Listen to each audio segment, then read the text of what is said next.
O nasilju nad homoseksualci in rešitvi zanj komentar dneva Tatjana Grajf. Visoka stopnja tveganja je poglavitna ovira, ki preprečuje gejem in lezbikam, da bi nasilje in diskriminacijo, ki se jim dogaja, uradno prijavili.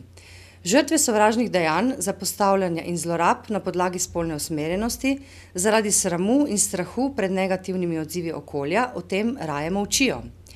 Homofobna diskriminacija in kazniva dejanja se od ostalih razlikujejo po tem, da so teže dokazljiva. Ta dejanja ostajajo skrita, zamolčana in nezabeležena.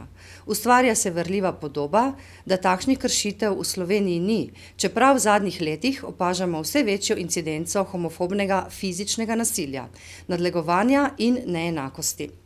Molk in pasivnost žrtev na eni in neprepoznavanje kršitev ter neukrepanje organov pregona in državnih služb na drugi strani vodijo v situacijo, ko žrtve niso deležne ustrezne zaščite, za sovražna dejanja nihče ne odgovarja, storilci pa ostanejo nekaznovani.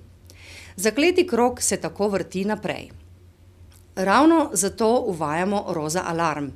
Spletna stran Roza alarm je namenjena prijavam, obveščanju in poročanju o nasilju, zlorabah in diskriminacijah, katerih žrtve so geji, lezbike, biseksualci, transspolne in transseksualne osebe.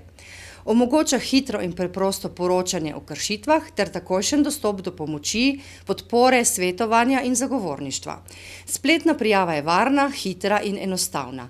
Namesto molka vklopimo Roza alarm.